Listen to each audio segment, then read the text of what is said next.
On December the 12th, 2017, my former partner Kevin died of a heroin overdose behind a locked toilet door in Marks and Spencer's in Carmarthen.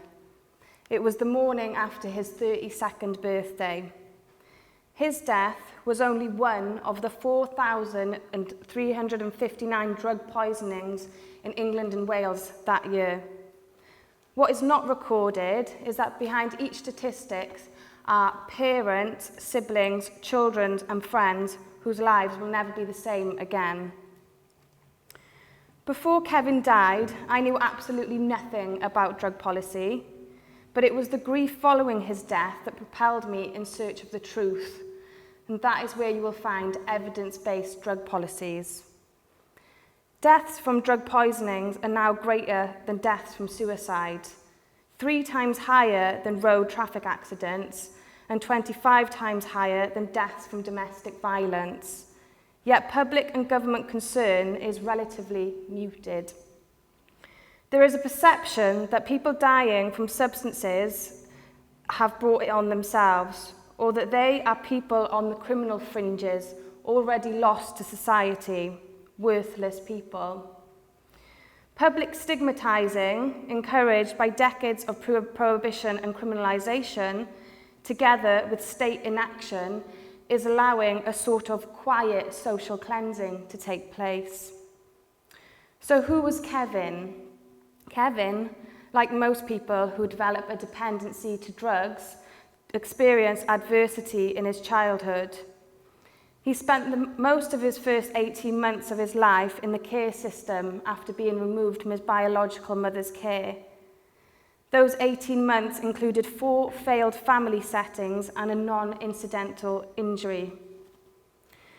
Kevin was a skilled tree surgeon who worked across the UK and in Europe. He was highly sought after because he did the jobs that nobody else wanted to do. Kevin enrolled on an access course in art and one day wanted to be a teacher. He could turn bogwood into fine crafted sculptures. He was a truly creative individual. When helping him to complete his college application, he said, "Write that I love to find what's been discarded and give it a new lease of life." I found that statement ever so poignant, partly because it mirrored Kevin's own life and his desire to thrive through adversity. For years, Kevin took heroin not to get high, but to help him to keep his job and to feel normal. My belief was that Kevin was self-medicating, numbing the pain of rejection that was deep-rooted and too complicated for any kind of talking therapy. Kevin also had an ADHD diagnosis and found social situations difficult. There is no denying that heroin helped Kevin to be in the world. What did not help Kevin is that the remedy for his pain is criminalized and associated with the stigma and shame, which made Kevin feel even worse about himself.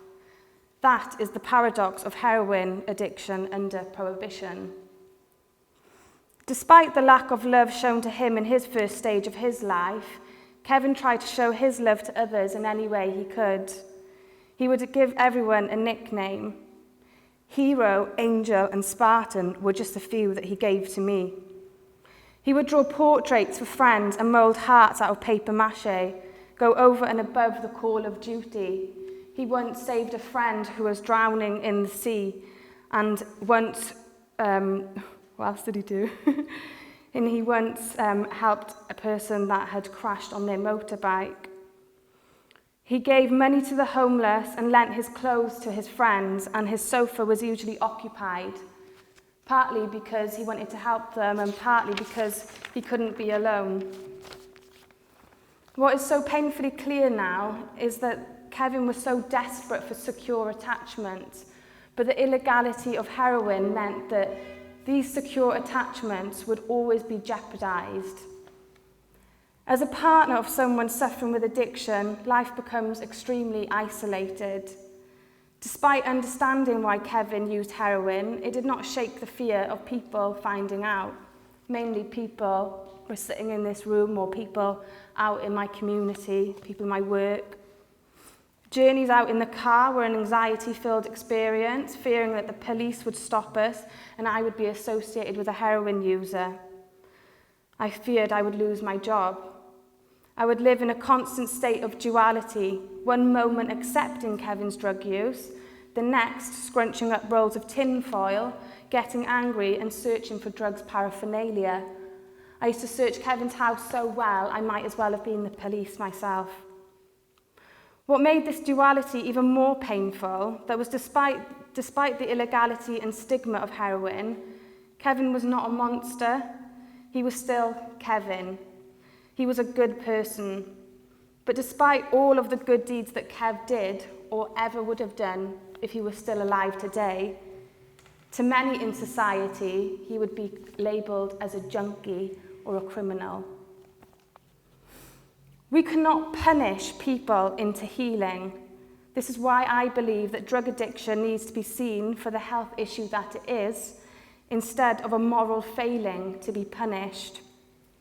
I refer to Kevin as my soulmate, and I just want to share a little quote to explain what that actually means to me. Your soulmate is not someone who comes into your life peacefully. It is someone who comes to make you question things, who changes your reality, somebody that marks a before and an after in your life. It is not the human being that everyone has idolized, but an ordinary person who manages to revolutionize your world in a second. And that is what Kevin did to me. Once I came to understand what drug policy actually was, because I had no idea when I was actually in a relationship with someone when the drug policies were actually impacting my own life, I was beginning to see it everywhere. I came to see it that the children that I had supported in emergency accommodation after relationship breakdowns with their parents because they had been taking drugs, parents ashamed and disowning their children, that is drugs policy. The children that I supported in those emergency accommodation, and when they got found in a possession of an illegal substance and were asked to leave, that is drug policy. When a young person then gets kicked out and their intentionality for homelessness is questioned because they have made themselves homeless, because they have breached a zero drugs policy, that again is drugs policy. The stigma and shame. I could not even whisper the word heroin without feeling shame or worrying what someone would think. The stigma is so deeply ingrained in society, and it is that stigma, along with the criminality of drugs, that prevents young people from having an honest and open conversation with their parents. Some children and young people will always experiment with drugs. Making it illegal is not going to stop this. And it is only going to keep the trades of drugs in the hands of criminals. And they don't care for your children's welfare. They only care about their financial gain. Every person that I have read about in the Tyvyside Advertiser for drug convictions, some for as little as 0.01 grams. Being shamed publicly for smoking a plant that is seen as medicine in various states across America and countries across the world.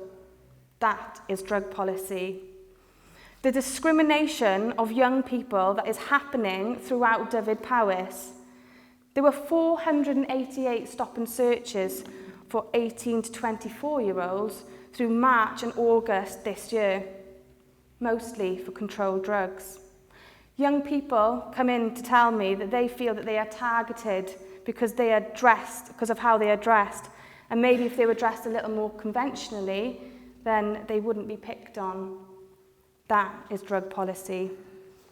And I now see how drug treatment services are limited in the support that they can provide because the Home Office blocks progressive harm reduction strategies like drug consumption rooms. That is failed drug policies. I now see the fact that Kevin, like many heroin users, have to lock themselves away behind locked toilet doors where they cannot be resuscitated. That is a failed drug policy. And that is only a fraction of what failed drug policies actually look like. I have accepted that Kevin has gone, but what I do not accept is how drug policies are failing children and young people in this town. We teach children to be inquisitive, but when it comes to drugs, we tell them to just say no. However, if not obeyed, they will have their life chances drastically impacted by being criminalised. During my time doing harm reduction work in the festivals, we saw pills, 3 ecstasy pills, 3 times the dose. And it is these types of drugs that we are seeing more and more of in an unregulated market. It is true what they say, growth does not happen in the constraints of a comfort zone. It is painful to have your belief system shaken up, to be told that black, after all, is not black.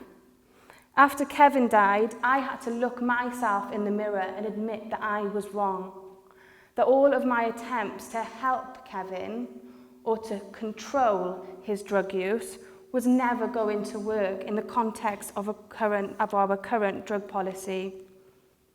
What could have prevented Kevin's death is if heroin was legally controlled and he was given a safe dose, if he was able to use safely in a drug consumption room, if the shame and stigma was eradicated from our society so that he was able to start feeling better about himself and feel that he could ask for help without losing his job and self-respect.